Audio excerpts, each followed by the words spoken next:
Well, hello, people, folk and flick, my good friends on the web, YouTube platform. Today's Wine Friday, so I try to discipline myself since I'm not a Orthodox Christian. I don't have any set guidelines, so I try to make my own. So Wine Friday, I usually leave earlier in the morning and do 70K or something like that. So it's a very hilly place where I live in Silver Coast, Leiria.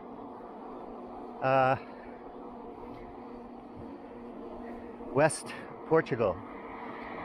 And so I have an electric motor assisted mountain bike, specialized, and it works really good for getting me up the hills. And you know, it still has good gear ratios for cycling like I am now on a flat. So I'm not using the motor. I chose to go towards Nazare. Can you show the way to Nazare? Bum bum bum bum bum bum day. Yes, I can.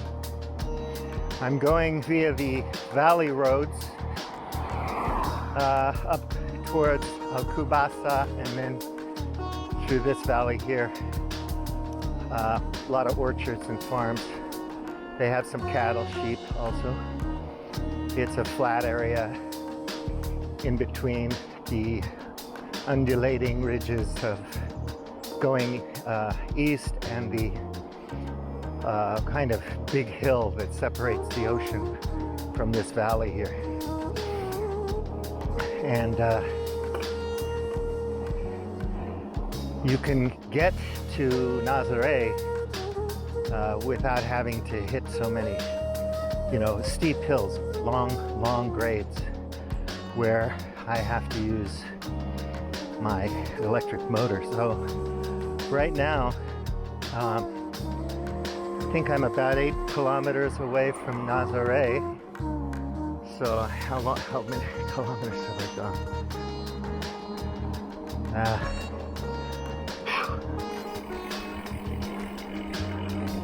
Not that much, about 20K. So what I want to do is make sure I have pretty much a full battery for when I go home, because there's a lot of hills going back the way I want to go. I'll try to use the valley roads, but then on the way up to my place, there's lots of long hills, so I really need the power for going home, because after doing a long ride, you get tired on the way back. My ass gets tired because I got a bony ass.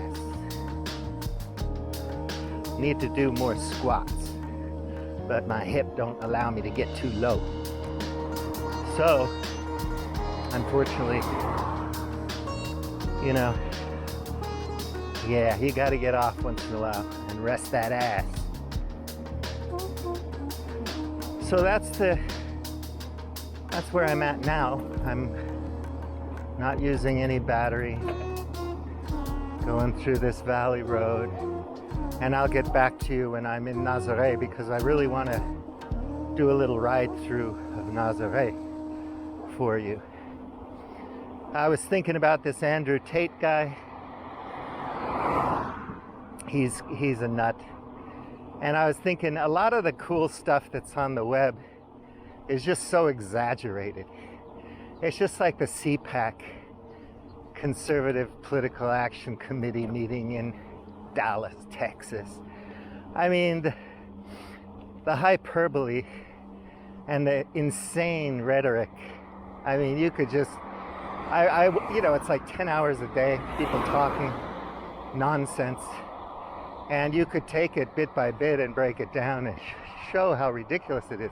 But it doesn't matter, because it's so emotionally satisfying to the MAGA crowd and to the base and to accelerationists and reactionaries and the far right and the new right and the traditionalists, the new trad movement, and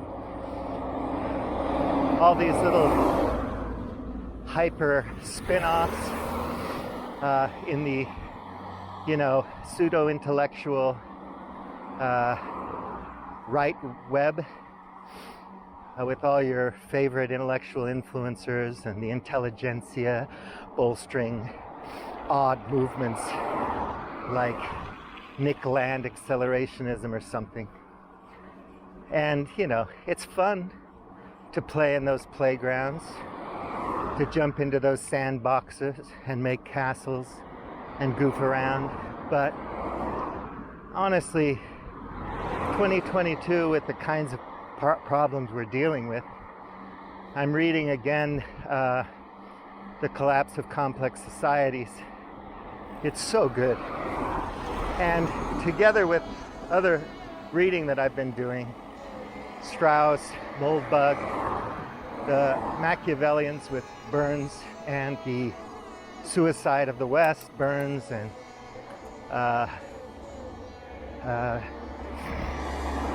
Rene Girard and stuff like that.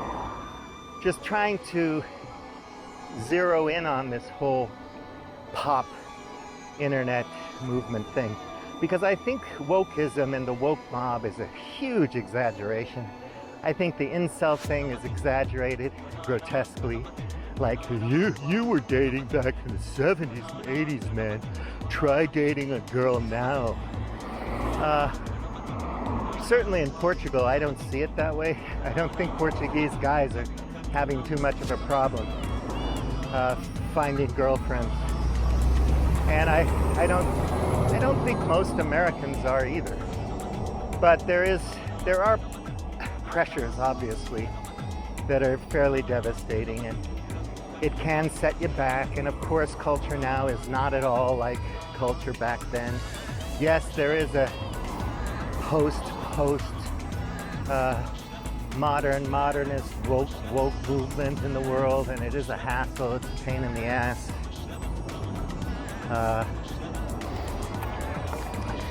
But Campbell, this hand-waving freak-outery guy who's a pro-gun rights person who's got a brain,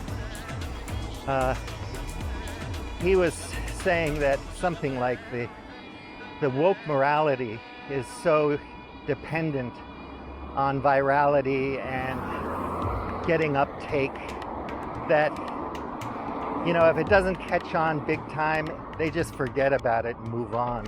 So they have a very short memory, just like our memory of the pandemic is short. Even though we'll live with spin-offs of C-19 forever, the pandemic is all but forgotten. Nobody cares. And we won't know what really happened for years anyway, so everybody's speculations don't matter.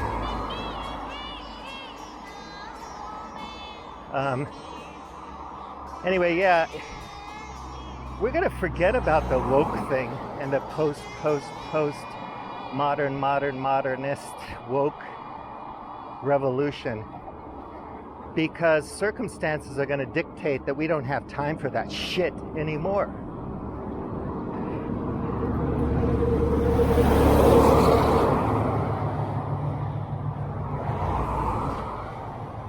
And people who spend a lot of their time hand-waving freakoutery about the woke culture war thing are going to have better things to do with their time. What's Sam Harris going to do now that he can't hand-wave freak out about Muslim fanatics? How did we forget? Sam hoisted the flag of fear. Why not? There is a lot to be afraid of there. But it's like, who's going to be the next Greta when you had a Native American Canadian woman talking to the UN in 1992 about the same shit we're talking about now. And they looked at her like, Isn't that wonderful? A native person who can speak English and is so polite and pretty and well dressed and like a little pet, and they're all going, yay, what a great girl, give her the Peace Prize. And then Greta comes along, they hate her. Inconvenient truth, man. Shut up. And then, oh, what do I want to do? I think I want to go to the top, but no, I got to go to the bottom. Bottom and top. Yeah. I'm not gay. But anyhow,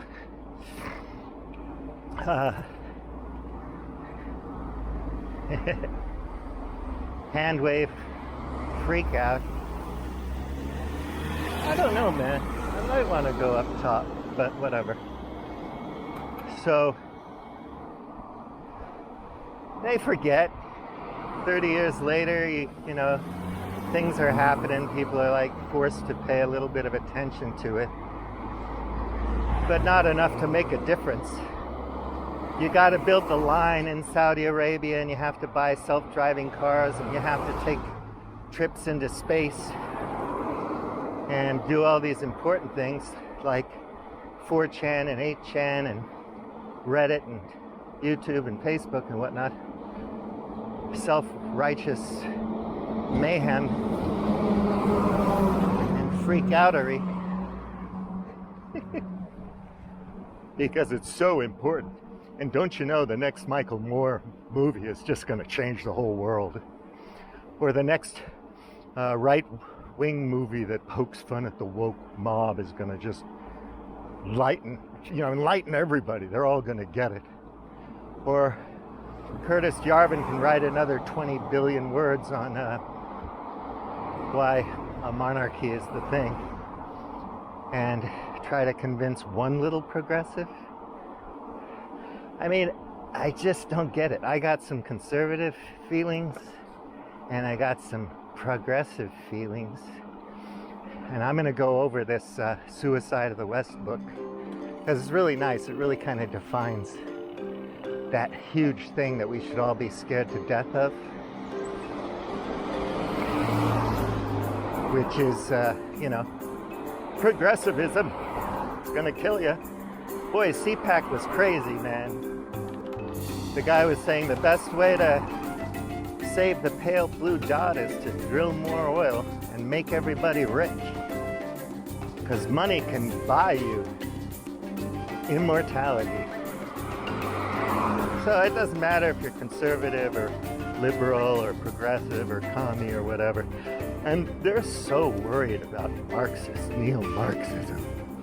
I mean, hardly anyone in the States even knows who Marx is.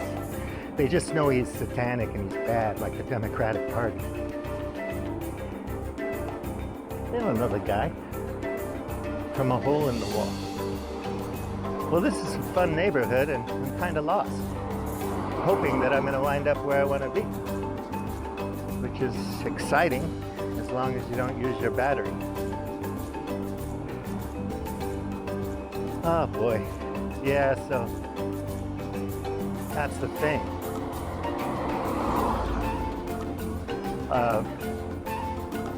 Nobody really knows what anybody's talking about. And you sure don't get to Curtis Yarvin just by reading Carlyle. That's for sure. There are a lot of shortcuts, books you could read that would bring you right down into that world. And then you could rationalize and make really great arguments for whatever the hell you wanted to make arguments for. And of course, it wouldn't be scientific or evidence-based arguments, because that's scientism. That's a religion. And the left is Orwellian and Brave New Worldish. And the right is Orwellian, Brave New Worldish. Depending on who you're talking to, the other side just doesn't understand the meaning of words. Your problem is you just don't understand the meaning of words.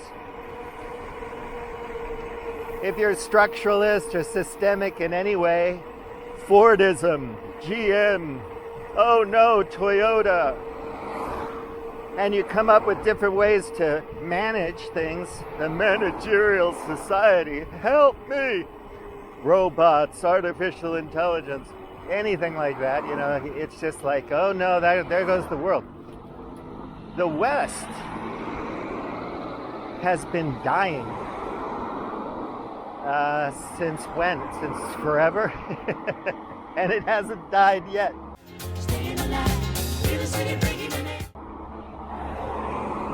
Pinker has to write 3 books to defend Westernism, but they don't like that kind of Westernism because it's not traditional.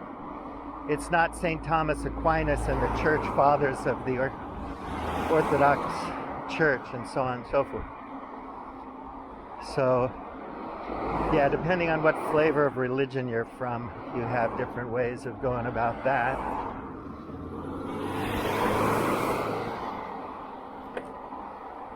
So, yeah, Dyer goes on and on about ancient philosophy, and the perennialist people talk about it, and you have to, yeah, okay, they've been with us for a long time. People have flogged those books for generations and generations. And here we are. For some people, for some reason, people like digital cameras and YouTubes and jet airplanes and hot running water. I gotta use the battery now. And so on. And they like to, you know, be able to do what they want to do and think stupid shit. And then probably they'll forget all about their stupid shit when they're 30 years old. I mean, academia has problems, that's for sure. And the baby has bathwater all over it, even when you take the baby out. So it's like, are you going to try to fix these things the best you can through education and through, you know, good science, good data analysis, real information, facts, figures? Or are you just going to say, no, man, you don't understand? All the answers are all about scapegoating and memetics. And, you know, that's the tree of the knowledge of good and evil and everything. It's all there. It's in the Bible. This guy Tate is so fucking rude. It's ridiculous. And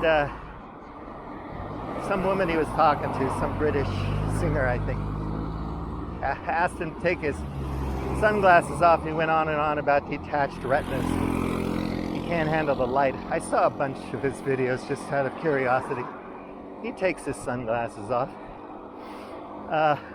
But he had to argue with her and berate her and yell at her about detached retinas for 5 minutes before he reluctantly decided to take them off for a few seconds. Why are you wearing glasses? Sunglasses. Yeah, we're inside. We are inside. Very perspicacious of you. Engage conversation. Is it? Do you want to look in my eyes? Like how we're enjoying. Yeah. Let me see. Give it a few minutes. It's, you know, etiquette, isn't it? It is. You're right. It's polite. You're right. It's polite. Perfect. It's polite. Will you do a cheers with the glasses off? Cheers. To detached retinas. And make eye contact with the girl. You know, it's like, it's so dogmatically, myopically, emphatically, meanly, rudely in your face. I just don't know how anybody expects to think that that's really going to catch on. And guys out there, if you want to be real men, high value men, alpha males, that's not the way you're gonna land a really good partner. In this world, man, it's a complicated world, complex. And you're gonna need all the help you can get. And if you can get an independent, smart woman that has a network and knows what she's doing, a manly woman who's feminine and gives good beep, well, then you're freaking lucky. You landed on your feet, dude. People are like, no, but I want to, like, you know, have sex with thousands of hoes and then have my saintly Mary woman at home. doing the right thing while we burn down the neighborhood. Hello, Spike Lee.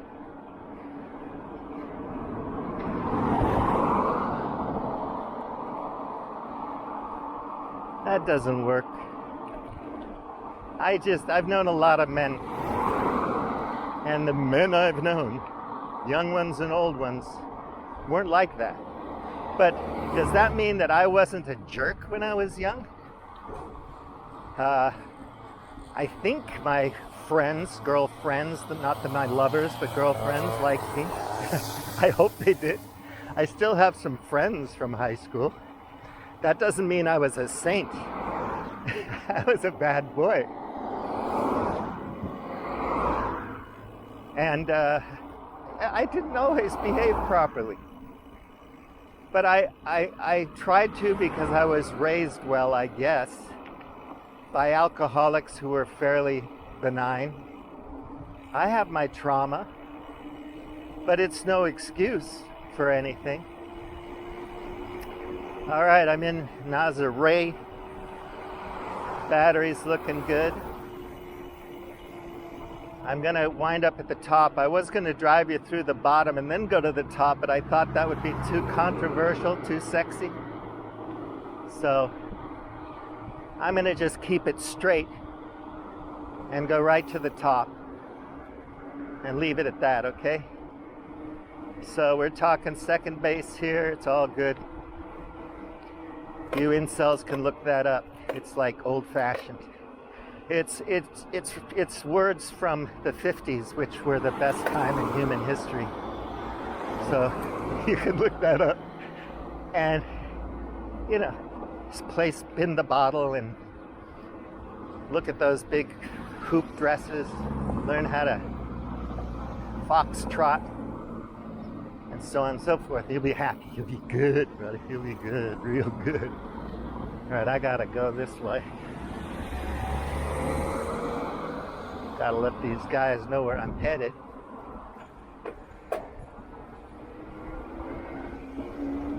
There you go, Playa Beach, Nazare.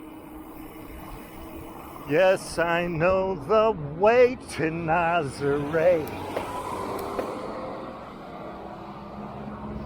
I don't know why I think it's cute to mispronounce words.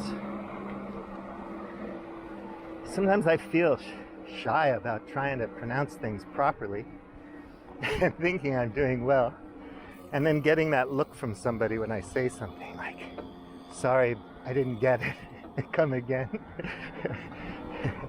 Diga. What'd you say? So, okay, enjoy this, my friends. I'm gonna move in this way. So, Nazare has a bunch of nice neighborhoods. It has a big marina with lots of on the dry space for your sailboats and yachts. And there's lots of good fishing around here if you're motorboat types. Basically coastal on a motorboat. You just go up and down the coast. Nothing really stunningly gorgeous like in the eastern United States, or the Puget Sound, the Strait of Juan Fuca, the San Juan Islands. Nothing quite that beautiful, but still very nice. And if you have enough diesel or a good credit card, platinum, you can go to the Mediterranean. Woo, it's looking good here, man. Looking real good. I think I'm gonna have to take y'all to the beach.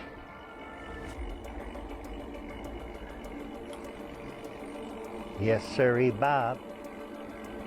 I think I'll do that. Gotta figure out how I'm gonna go there. Well, as you can see, it's just so charming. Now we're in the Little Houses neighborhood. Looks like a real neighborhood, doesn't it? Houses with yards. You could be in South LA.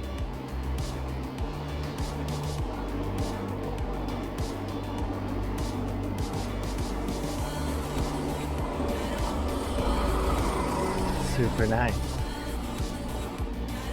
A lot of these townhomes, you know, condo, whatever, they have a lot of those. So come on over. I need more friends who live in Nazare. I gotta come over here. And I'm just, you know, hoping that, you know, lots of places in Nazare are not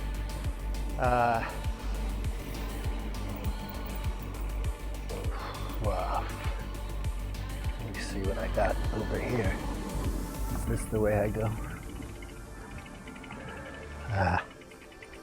I'm gonna have to. It's a bit steep. So, yeah, Airbnb, right? I mean, it's a disgusting business model. I hate it so much, but you know, people seem to like renting somebody's house for a couple of nights. I like hotels and boutique hotels. It's charming, get some service. Walk in, walk out. Somebody makes the bed. I don't need to go halfway across the world to cook for myself. I do that at home. I understand that sometimes a long holiday might seem like it's really nice to, yeah, if it's a month or so, maybe. Then a rental property like that is good.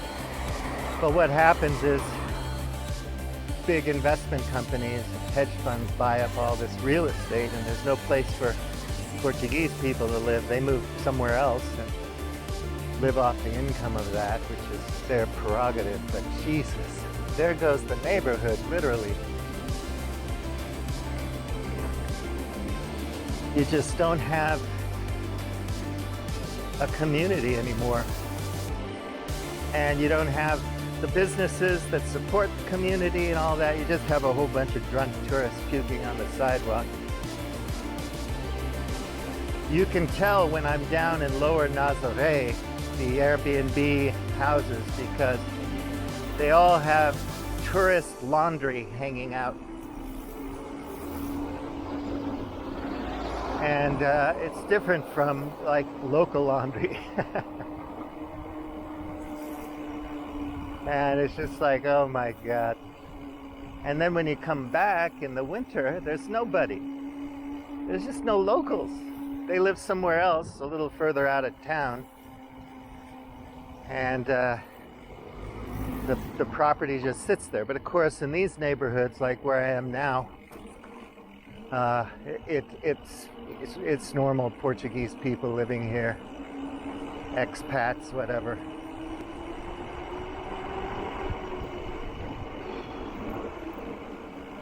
Yeah, so this is kind of a roundabout, weird way I'm going.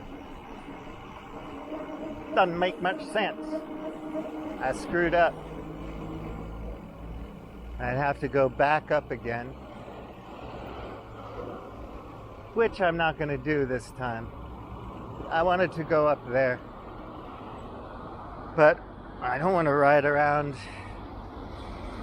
Well, shit, I should go up there. You'd like to see up there, wouldn't you? Okay, I'll be back. Okay, so I turned around, found a back road going back up to Upper Nazare. So hopefully I can turn into where I want to go. Look, there's already sand dunes here. See that? This is an interesting spot I'm at. This hill has me puzzled. This one, the sand dune. If I can find the beach road, I'll know where I am. The North Beach. Nazare, Praia Norte.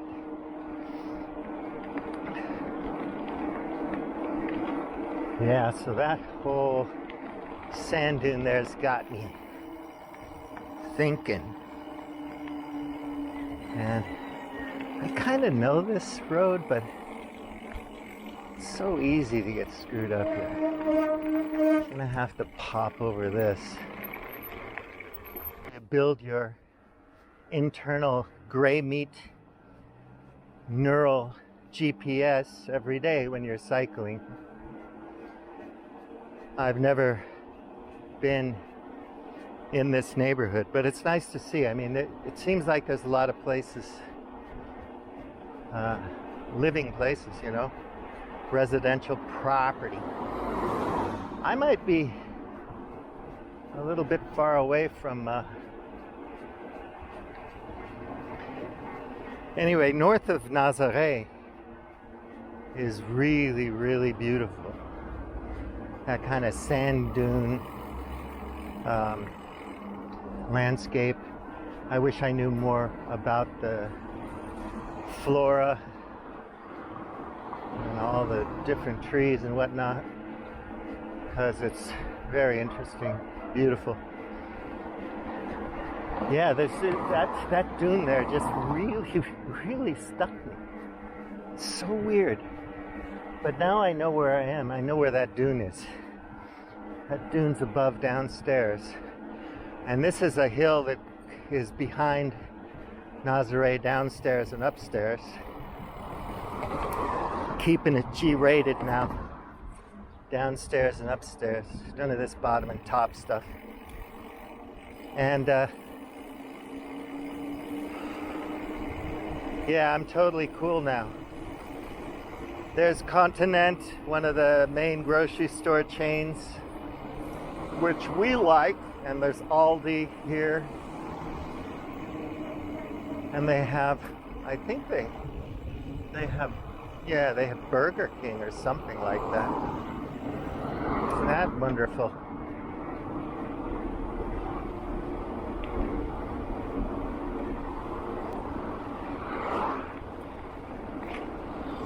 So, wondering if I go straight up or turn. See Burger King, McDonald's. I mean, you could move here and live here. You'd have no problem. You'd fit in a heartbeat. You'd be like, just fine. So, I'm gonna go this way, and hopefully get to the beach, and work my way up from there. So, Mac Cafe, huh? People in Hong Kong, you remember? Economic indicators. How much is a Big Mac worth? Is inflation for real? Okay, I'm liking this. Believe it or not. Up there, that circle, I'm going to head towards the ocean. This is North Nazare. It's a pretty big city or town jurisdiction. I think it's probably one of the best places in the western Portugal, because there's so much in this region. And if you live in a place like this, you're just close to a lot of really great things. Oh boy, what's going on now? I want to go down. Okay, see where it says Campismo? That's what I want to do, is Campismo. But how far away am I from the other place now? Shit. See this Campismo here? See, I don't know. I'm going to go ahead and go up here. And then go down the hill and recalibrate my GPS. Because that sand dune behind the upstairs, downstairs, I got behind that, that really threw me off. I was like thrown off. Oh no, this isn't it, man. This has nothing to do with where I want to be.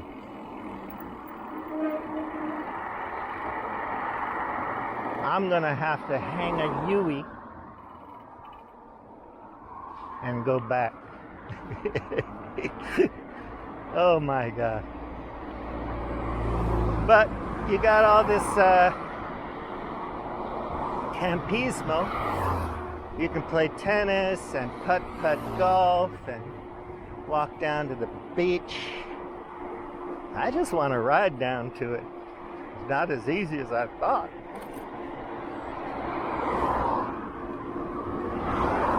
I got to get a move on.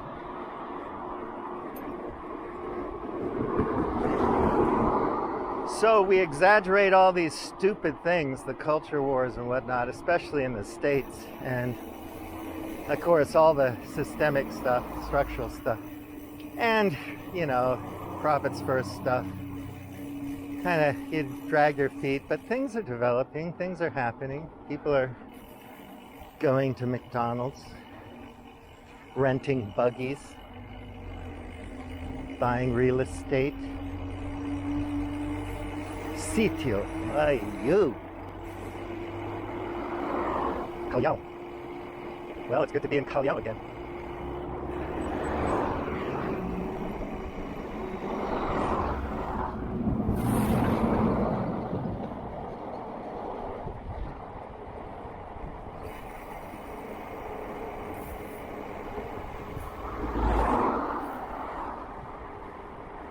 Heavy bikes go fast downhill. Okay, I'm gonna go right here. I kind of recognize recognition. Recognize. Ooh, Sitio Praia do Norte. Yeah, that's where I want to go. There's Continent. See, people are buying stuff at Continent. The shelves are full. The gas storage is full. The ports are busy. The global market, man, the supply chain, it's working. The labor arbitrage is shifting around the world like tides, bringing in the money. And pretty soon we won't need cheap labor, because we'll have robots and AI and big data. That's going to be programmed to make our lives swell. And so the intelligentsia, and so the intelligentsia will be able to write their blogs. And the gun enthusiasts, oops, this isn't going to work. See how close I am? I'm so close. And yet so far away. I gotta use my damn battery.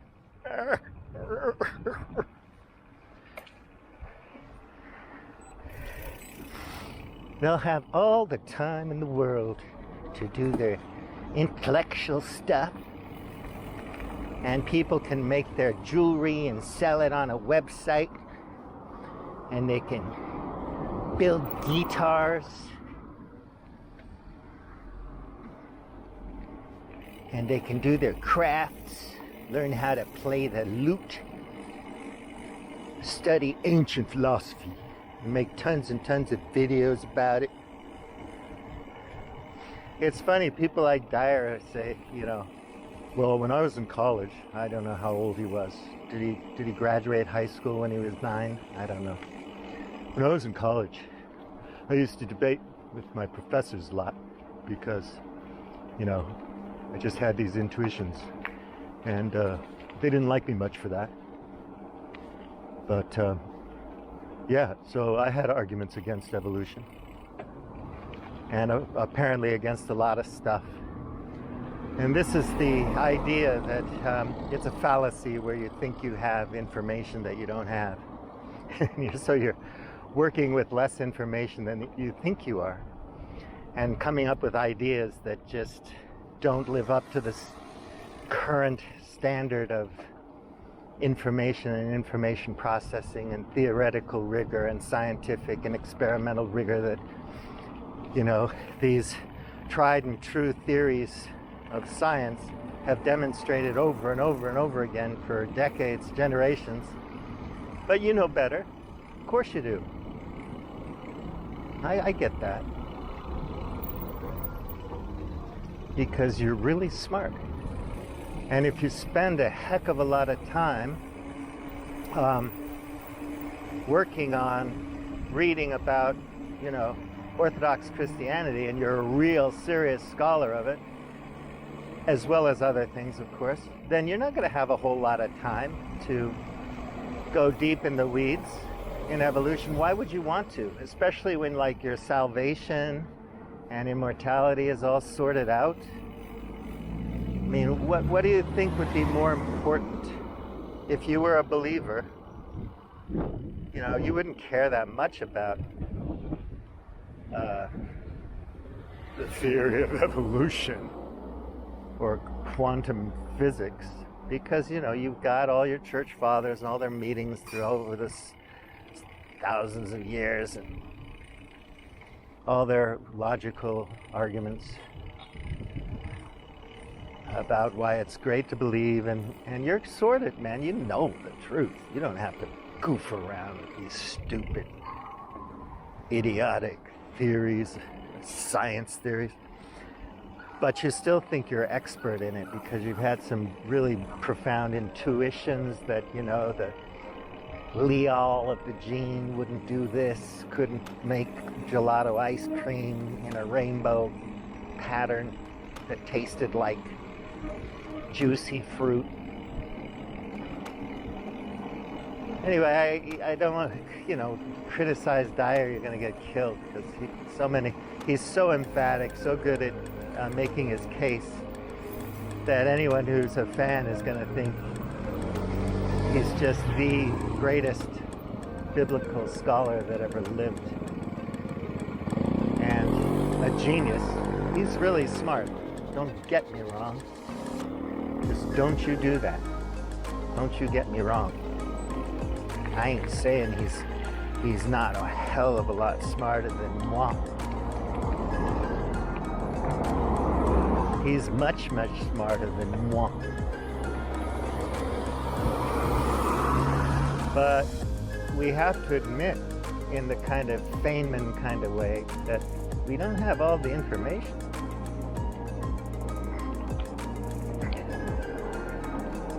So, until you have all the information, it's going to be kind of hard to have a theory of everything. But that has nothing to do with religious faith, of course.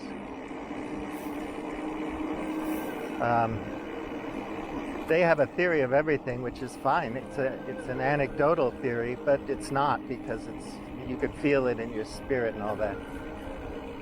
And everyone's accused of circular arguments and begging of questions ad nauseum. If you want to believe one thing, then I'm begging the question, and so on.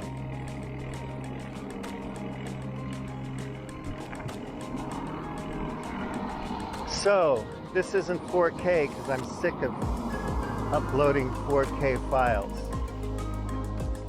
these long videos. So 1080p, I think you can still see it's really pretty here.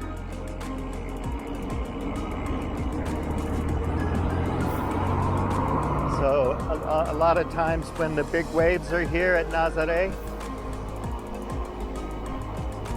I come down here to watch. I like to watch big waves, surfers.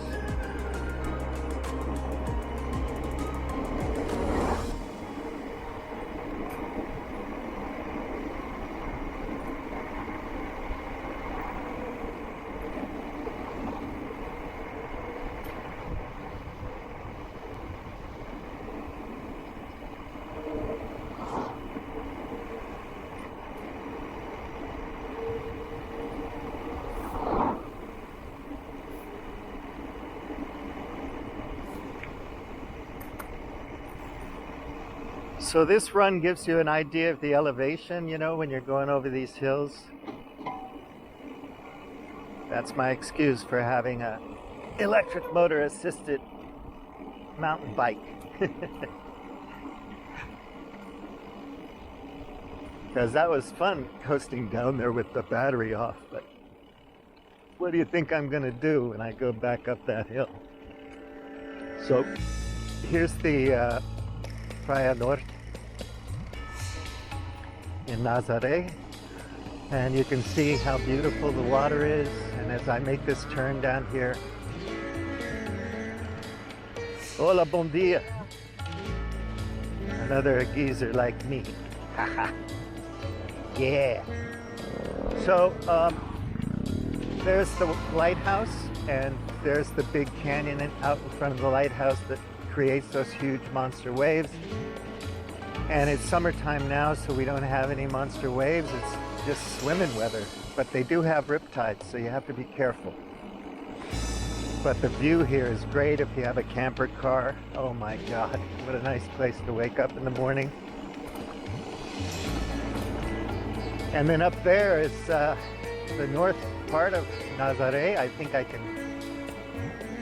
I don't know if I can, no, it's private, privada, can't go up that way. So I just think because I'm on my bike, I'm gonna go ahead and just give you this view.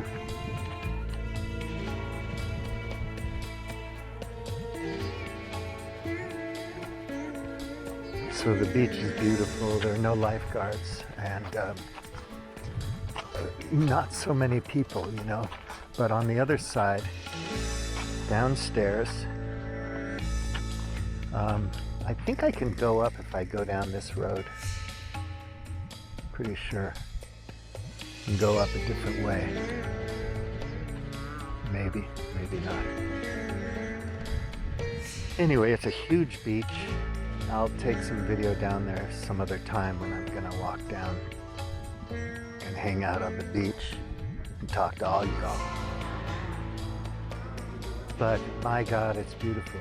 Yesterday I was way over there, one of those other places way down there, looking at dinosaur footprints. That was so cool. Really like T-Rex feet or something. Raptors for sure. It was awesome.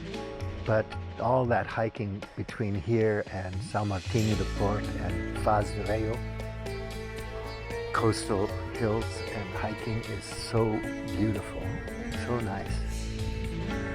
So there you have it, my friends. I don't know if I'm gonna try this because if I get lost going up and down these trails, I'm gonna tax my power because I still have cycling to do and I need a lot of power to get back because of the hills. And you'll see right now as I go up this one what I'm talking about. And there are a lot of long grades, uphill grades where I need the battery. I don't have to put it on the strongest power, but you know, I've got good gears on this thing, so if I use the gears, I don't have to tax the battery too much. But yeah, so once I get up to the town, I'll turn the camera on again. All right, see you in a minute. So here's a pool park up above the beach. That's fun for the family. I'm gonna try this road to get back up to, it's a big pool area. It's really nice, very clean. It's huge. They got all the slides and stuff. Okay, so here's what I'm talking about, another dead end. But anyway, this is the pool thing. Hope you can see. They got jet pool. It's super nice. And it's a lot of pools. A lot of pools, trust me. Almost like Mar-a-Lago. Almost as many pools as the Augusta golf course. Trust me. Okay, I think I'm back on track. There's a beautiful deer refuge here, and the animals are gorgeous. I'll come and show you sometime, but I'd like to bring the G6 or something, GH6. There's a subject that I really like, I like to use the GH6 and spend a lot of time capturing data and editing and so on. But you know, these ride and talk things, I don't think I'm going to do them in 4K anymore. I always upload in 1080p anyway, but the footage looks good when it's shot in 4K and then rendered in 1080p. Today I'm going to just see what it looks like shot in 1080p. And but if there's a subject or a job or something, I use something else so I can control what I'm doing and tell the story. I don't want to think about lighting and stuff when I'm just talking, or shutter speed, or shutter angle, or slow motion, stabilization, angle of view, all that stuff. Filmy stuff. So filmy. So, yeah, I think I'll go straight. Yeah, I'm gonna have to put some power on this sucker. Yeah, it's amazing, you know. It's like, that's the problem. Once you get to someplace interesting that you like, you start going around and around, and then you use up a lot of battery power. And you have to think about the roads going home, what you're gonna do. So, that's an interesting wall. Looks like it could have been part of a fortress or something? I don't know. Probably not. It's not big enough. So, I'm in town now. Upper end, upstairs. So this is they had bullfights last weekend. I don't know if they're having this weekend. But they don't bloody and kill the bull like they do in Spain. It's a bit different. People may still object to it as kind of cruel, but it's really, I don't know, sorry, but it's a beautiful spectacle. And they still do it. It's a traditional thing. So, up to you if you see that, but they're going to have another one in Caldas. This little area has some nice restaurants down there. And now this is the market, the fish market here. Can you see? Still not using batteries, so I'm okay. And here's that famous church or cathedral or whatever. You can see the Nazare sign for the bullfighting up there. August 6, August 13, August 20. So I might come on August 20 as a birthday present. I'll show you my favorite restaurant here. This is the main square up here.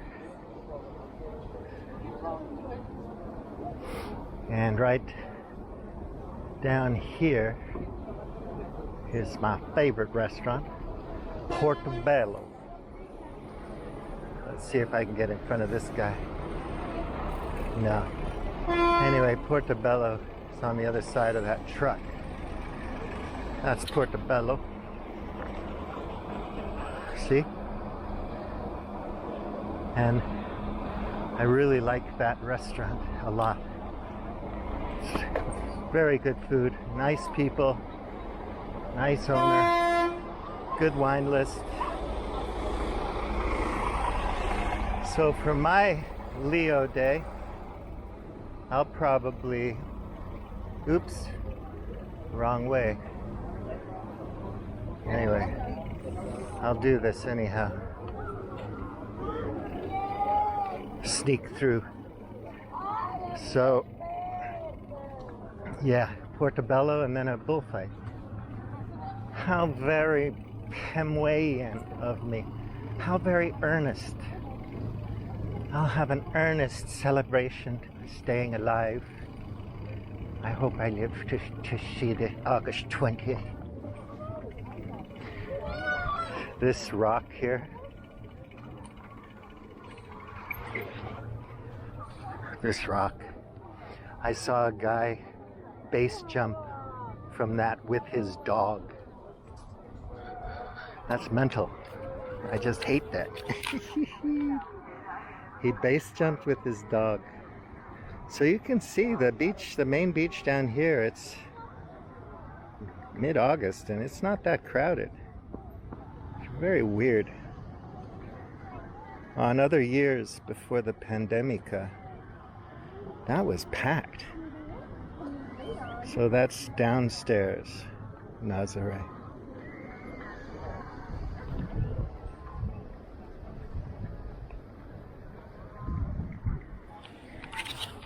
Everybody's up here getting a pic. Beautiful people. Oh my gosh, human beings can be so pretty. You know, honestly, things just aren't that bad. I mean, I wonder if you're back in the States, in some neighborhood somewhere in Oklahoma or Arkansas or Wyoming, are there people just marauding around on the streets, Black Lives Matter people and vicious lesbians and queers and right-wing militarists and whatnot just running around the streets, having pitched battles?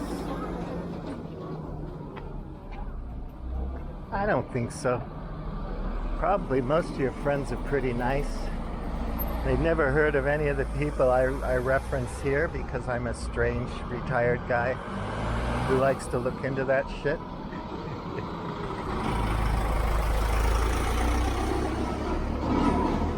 You read too many books, Steve. You read too many books. So if William T would just stay off the printed matter, you know, everything would be a lot better. He's popping some wheelies. Pop 'em, pop 'em. Yeah, so check out this view. I go slow. I'm not gonna hit nobody, don't worry. Everybody sees me. But, you know, you can come here and have your burritos. Oh my God, burritos, are you joking? I know where I'm coming. See, people like him, you don't see people like him just marauding through Idaho trying to eat babies, because they don't. People just minding their own business trying to have a good day. And all this media stuff just exaggerates everything to the nth degree and makes people pretty much crazy. But I think most people know it's all a scam.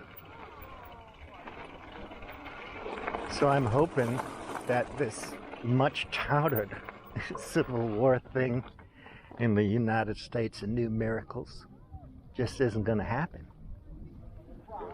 But it's fun to do, you know, have bets with your friends, like is the Delta Force gonna, I need some water, fuck, plastic water, shit.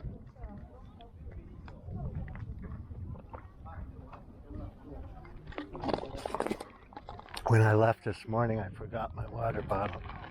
I put it out, and it had some potassium stuff, you know, electrolytes in it, and I forgot it. Then I had to buy this plastic water. But what I'm hoping is that grocery stores and convenience stores will have bottled water in glass reusable bottles, and then we can take our containers in and just fill them up.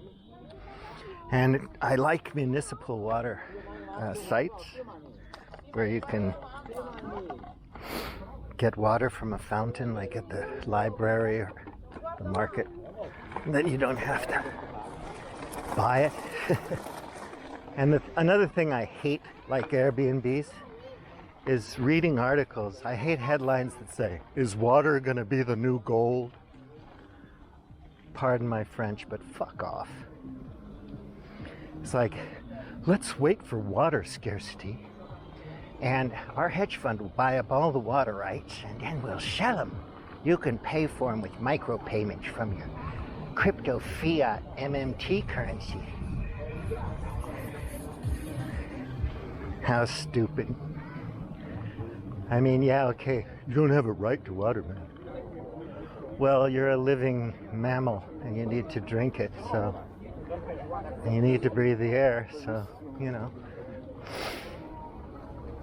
We're going to have to conserve it, take care of it. There are certain resources you just can't screw up. And have a world where as prosperous and rich as ours is. Of course, there are places in the world that aren't rich and prosperous, and it would be nice if they could get there. You're not going to get there dumbing down the network.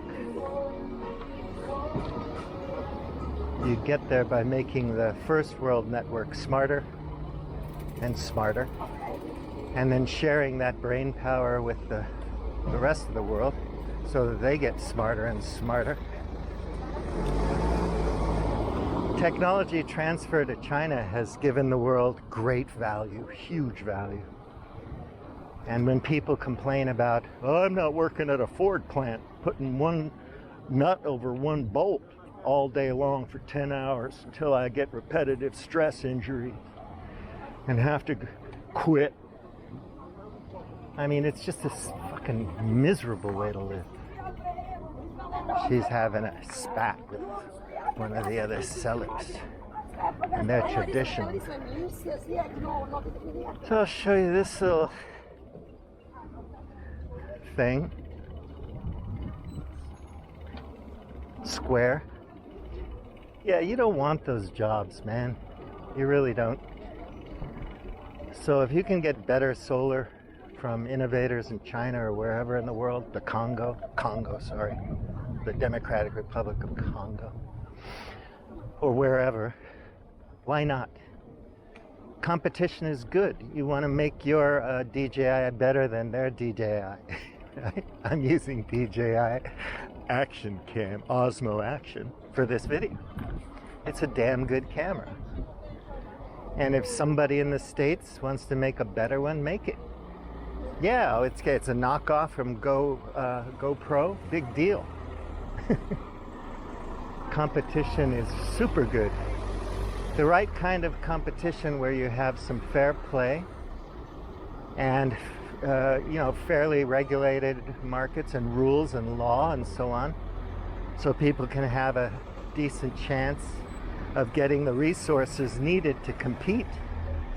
Or you want to have 0 to 1 monopolies all over the place with your Ivy League billionaires who basically want to live on an island somewhere away from all the useless, ignorant idiots like us. Or you want to be Curtis Yarvin and be like the intelligentsia nobility of some stupid Republican American king or dumbass corporate con man like fucking Elon Musk. If that's what you want, there's the bullfighting ring straight down there, that white building.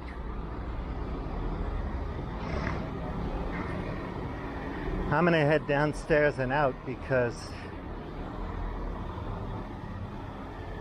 I don't want to run out of gas. And believe it or not, I have a lunch appointment. See, I'm in demand. And I have an appointment with a bottle of vino during my lunch. And I tend to have a bottle. So 5 glasses. Generally speaking, I just have a half. But when I have a thing with people, probably gonna have 5, 6 glasses, because it takes time. When you're with the people, you have so much to talk about.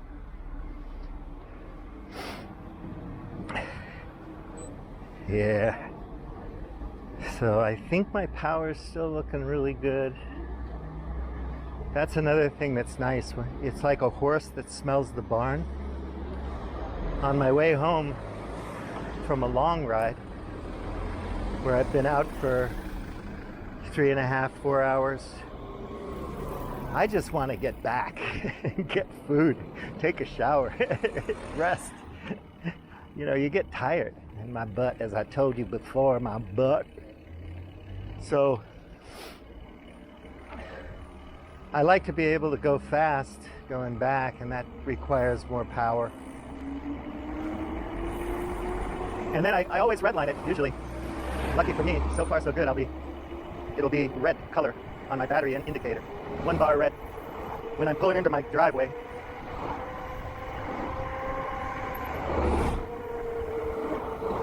So here you go, folks, Burger King, right? You could move from, Ithaca, New York, and just fit in really good here. From Michigan. You can still vote for Trump, but you could live here. I hate it when expat forums, people on expat forums go, why did they put a Kentucky Fried Chicken in? It's so terrible. Why? They have such good chicken in Portugal. Well, it's because Portuguese people want to eat it. They like it. So you're going to tell them, no, don't make money with this franchise. No, don't eat Kentucky Fried Chicken if you like it. It's just so silly. It's Kentucky Fried Chicken, for God's sake. I mean, it is sad if somebody only eats that all day long every day and nothing else. That's kind of unfortunate. So this is a rare occasion where you're on a bicycle and you're in a traffic jam. Yeah, so if they want to eat Kentucky Fried Chicken, why not? I mean, I don't think people go there every day, so it's one of those treats. Comfort food. Yeah, getting back to the robots thing. Do you really want to work at that airport, taco place or corporate Mexican restaurant, or would you like to do something else with your time? If we were all getting smart enough to do the kind of work that's required for the 21st century, It takes a lot of work, a lot of time and investment, and then we'd be really smart and we'd fix more problems, I think. But if you want to go back to that paleo thing, paleo diet, hunting and gathering, building a cabin in the woods, well, shit, you can do that. We can just crash the whole global economy, the global supply chain. We can destroy global corporations, wreck countries, wreck the EU, wreck the United States, the Republic, make all the states independent, kill each other for 10 years, maybe have a nuclear war, whatever, and we'll be right back to the paleo thing. You don't have to worry about it. But you know, the game, it's going to take a while for the game to pop back, because the game we have now would be pigs. So all the pigs would be wild pigs. So you'd be eating a lot of wild boar, which is real good eats. Good eats, my friend, good eats. And, you know, the cows would get out, they'd be wild, they'd change, and you'd be eating a lot of them wild cows, chickens. Because we got lots of chickens. They'd be running around like crazy, evolving. But it takes a long, long time, doesn't it? And in the meantime, you don't have much food, do you? You got the droughts and the floods and the soil depletion and the mass extinction. It's not going to be the best hunting grounds for you and your tribe of heroes who are going to count coup on your enemy and steal their women. You know, for Rome to do well and not charge anyone taxes during the Republic, it's because there was a lot of loot in the world to steal. But once they stole it all, there wasn't a lot of loot, and then they had to tax people again, and people didn't like that. So you get the low-hanging fruit from science and technology, and then you hit a point where the diminishing returns on capital investment to get those innovations and equipment and stuff. And there's an increase in complexity, and you need more specialization. And if you want to learn all about that, you just have to read The Collapse of Complex Societies, Ray Dalio and other books like that, and you'll get it. You know, you don't have to really delve too much into Bayesian probabilities and whatnots. It starts to make sense, and if you can interpret the data or find somebody who can and who can explain it to you like you're a 6-year-old, which is good old Feynman's thing, then you're lucky and you won't freak out so much about all this bullshit. You'll get busy, get to work. You know, I mean, people can actually learn coding online. You can learn a lot of things if you're motivated, and yeah, you can do body weight training in the park and eat good food. You just got to stay away from the garbage. Pay attention to things that are important, that matter, that can make your life better. And then, things are going to be pretty damn good. And, you know, don't get pissed off at the Chinese if they compete. They learned everything from us. We gave it to them because it was profitable, for fuck's sake. Come on. Profits first, right? It wasn't the Democrats who shipped away all your jobs. It was board of directors and CEOs of global corporations. And they did that for shareholder value so that investors would make money. And if you're not an investor, that's your problem. You didn't want to put aside that case of beer a week and invest it in whatever? Too much trouble, too stupid, too capitalistic? Well, there you go. You earn nothing. And you can complain about the Democrats shipping away all your jobs. Bill Clinton. NAFTA. But try to grow American economy without Mexico and Canada, without Europe as a market, without China as a market. Good luck.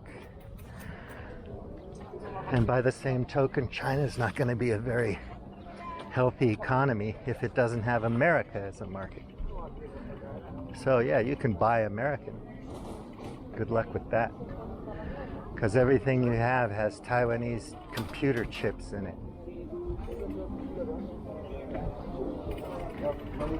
Yeah, so it's pretty damn tiring and boring to hear people intellectualizing about all of these useless things that aren't going to help you at all have a better life. You think you're smart because you are adjacent to Weinstein or somebody like that. You're a fan of a smart guy. You might as well just go, like, invite the bishop over for dinner. The Monsignor. It'll do you better, probably better good than the other thing.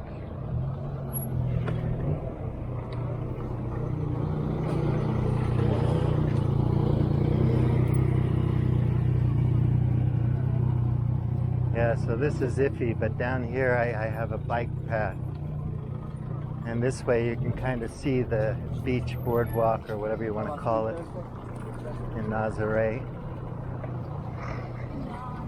I go slow and careful. I don't think it's dangerous for people. I don't think they'll get mad. So,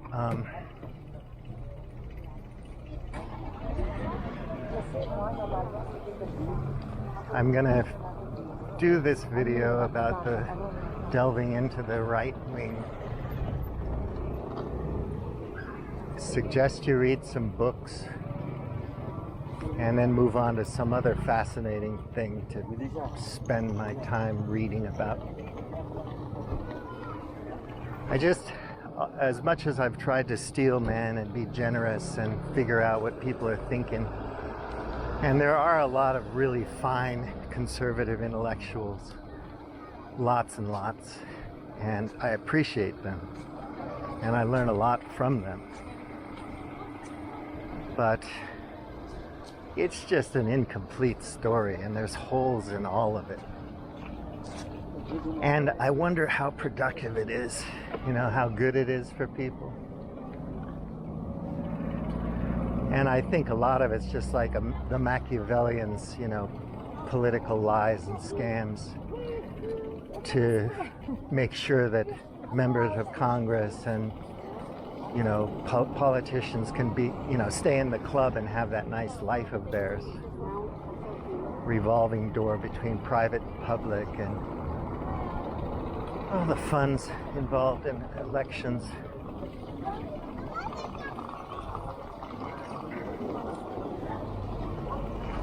Yeah, it's pretty crowded here, so I'm going to go ahead and go back to the road. Can't go down that one.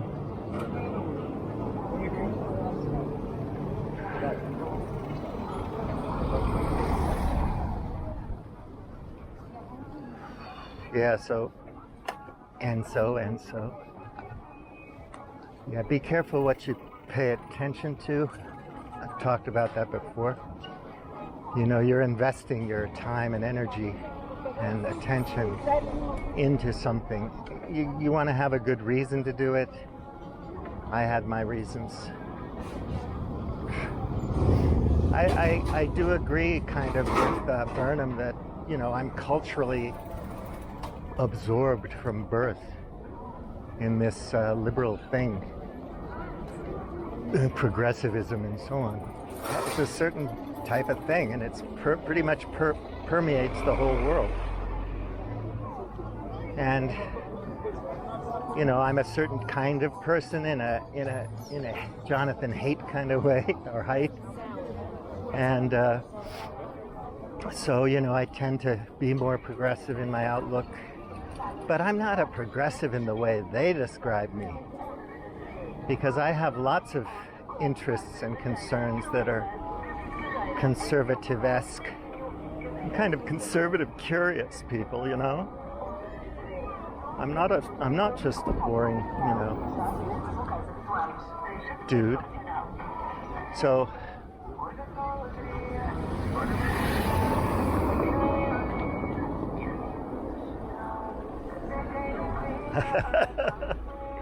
I keep passing by that guy all day long. He's going one way, I'm going the other.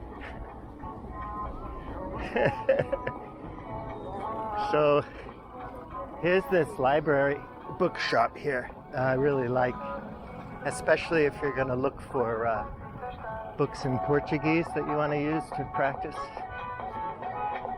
They've got really good books. Okay, I have a bicycle path.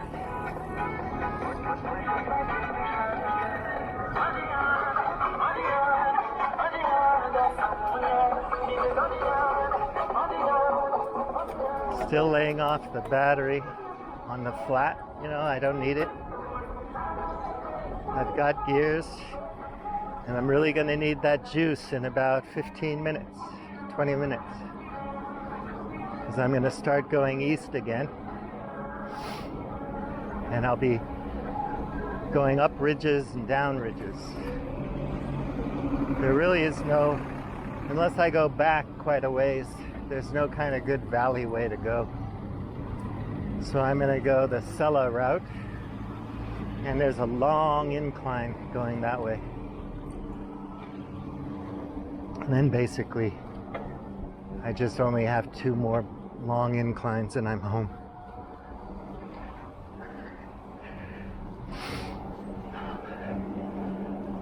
So, I don't think they're helpful. I think it is a club. I think they are Machiavellian con men and women in the GOP and the Democratic Party, and probably in most governments around the world. Some places are more or less corrupt. If Bannon gets his way and they wreck the whole system, dismantle the administrative state, destroy all the institutions, that'll work. It's so damn dumb, but he makes it sound reasonable because he's a very emphatic speaker. He's really good. He's a good bullshitter. And so people think, yeah, all we have to do is destroy all the institutions, then we can make them, remake them, and we can kick out everybody who doesn't like them the way we like them, and it's going to be easy. You know, if like re-engineering or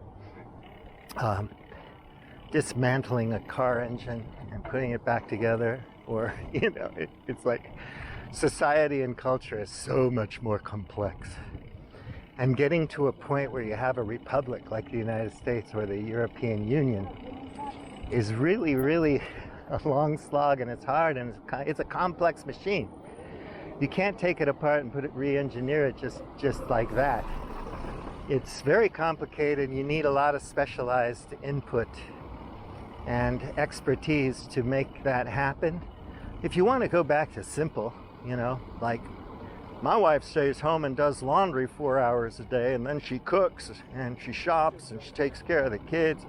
She works about a 14-hour day, and she puts out at the end of the evening, because I get home, I'm tired of having to go to war all day to make so much money to build her that cabin and that beautiful hand washing thing that I gave her so she can wash the clothes all day. But I have to go out and do war, you know, make a buck. High value man. Yeah, if that's what you want. I'd love to see all these obese, unhealthy, pissed off, ignorant people go out there and actually make that happen. You know, like, first thing you're gonna have to, like the Canadian prepper guy, you're gonna have to like get in shape, dude. You're gonna have to do some road work and jogging, and you're gonna have to have some land, and you're gonna have to know how to defend it. You're probably gonna need a lot of people to help you defend it, and you're gonna want to have a warehouse full of all kinds of extra stuff, because they won't be making it anymore. Everything's burning down. The whole world's going to hell. And if you're not prepped, if you don't have a big warehouse of my stuff that you bought from my website, you're probably gonna die in 3 weeks, whereas I'll be alive for 1.5 years afterwards. Until the marauders, Mad Max and his gang, come along and, you know, decide they want my stuff. It's like that Souza guy in Usual Suspects who goes, one story the guys told me, the story I believe, was from his days in Turkey. There was a gang of Hungarians that wanted their own mob. They realized that to be in power, you didn't need guns or money or even numbers. You just needed the will to do what the other guy wouldn't. You don't understand. He's talking about the time in Turkey, and he goes, the real winners, gangsters, are willing to do what the other gangsters aren't willing to do. And then he describes how he killed his own family so he wouldn't have to worry about them when the other gang came in. And then he killed the other gang and all of their family, because you don't even want their son or daughter to survive because they could be a rival.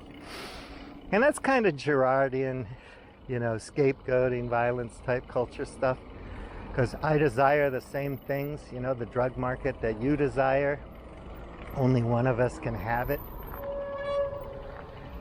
So I'm going to have to take you out to get it.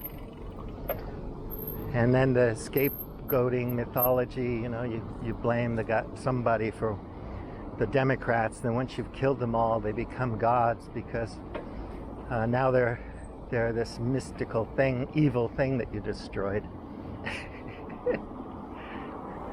Yeah, Sousa, he was badass. He was badass. So it's like, how vicious can you be, you know? I'm sick of debating. I don't care what you think about Nagasaki and Hiroshima. The point is, America sent a message. We're willing to blow up men, women, and children and babies and old people to show you motherfuckers that we're serious. And you better watch yourselves with the nuclear thing. And, you know, we'll firebomb the whole world. And we will keep this empire going as long as we have oil, as long as we have Canada as our neighbor, and Mexico as our neighbor, and the Pacific Ocean, and the Atlantic Ocean, and minerals, and so on. And we will, you know, fight that fight, and we're willing to do what other countries aren't willing to do or don't have the power to do. And you can think of that in like geographical terms, demographic terms, wealth, you know, education, all these little, you know, indicators. The end of the world is just the beginning type of thing. Or Ray Dalio. And America's willing to do what other countries aren't willing to do. I mean, they will come in and blow your people up for a while. And go into huge debt because they're still so rich and productive and innovative. They have so much wealth just in the country. But break it up. Go ahead, Republican. Break it up. And then see if you have the power. No, you don't want it because you don't like that. So I look forward to see the Panhandle, Texas economy and what it does. Probably pretty good.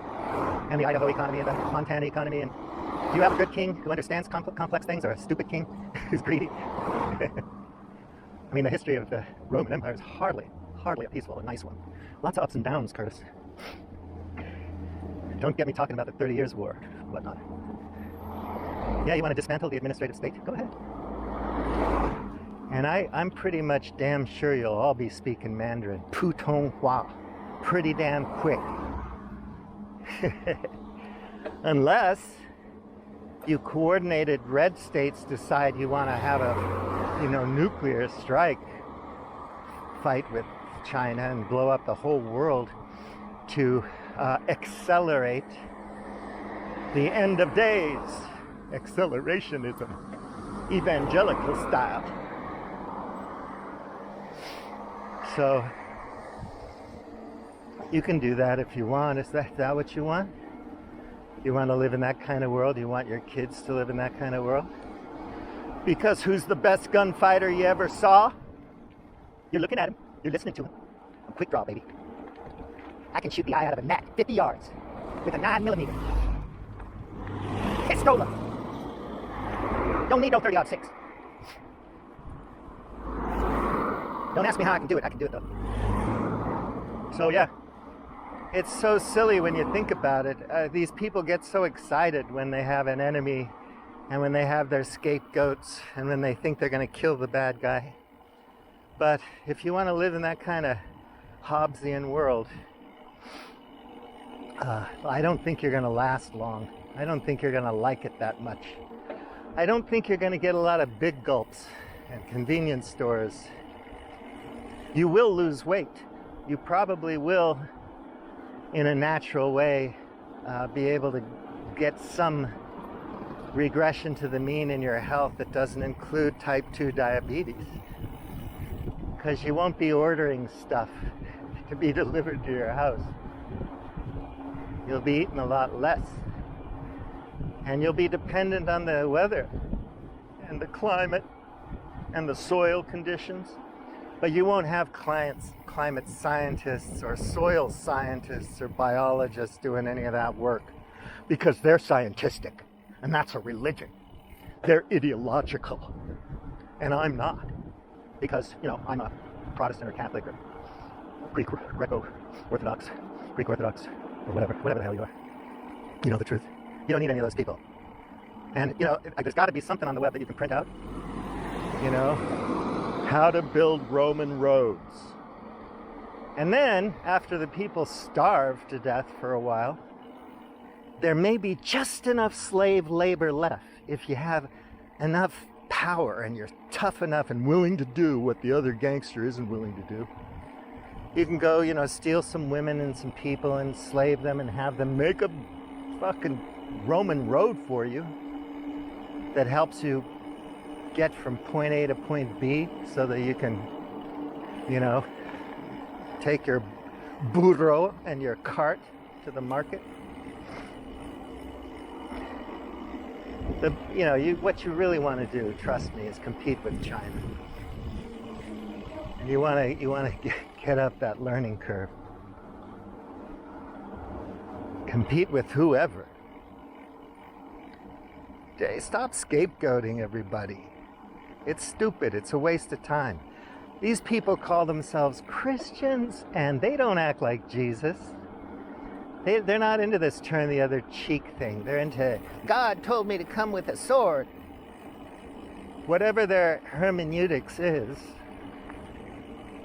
however they interpret the sacred book,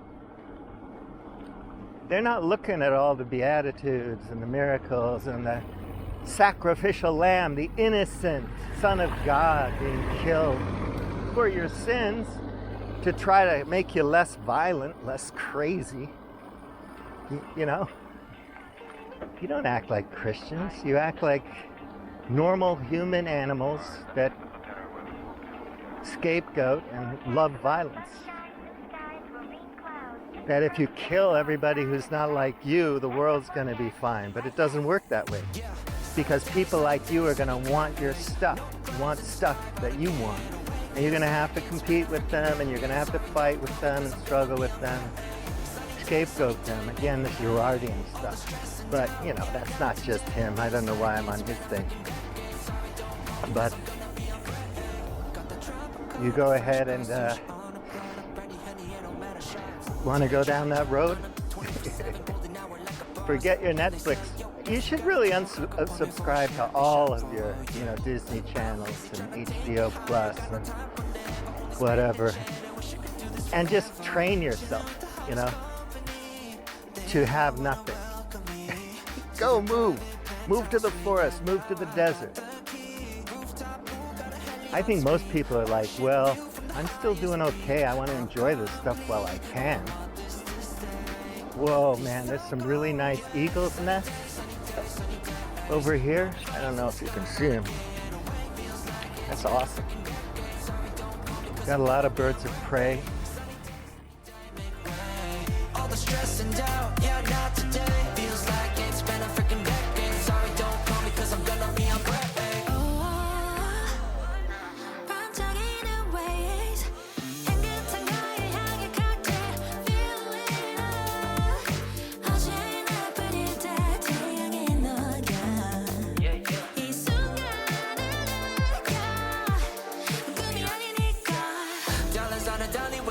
Eco-friendly here here, we invite only positivity to this party. Don't want no drama with any bad karma. Got a lot of that in La Vida Loca, just wanna let it all go.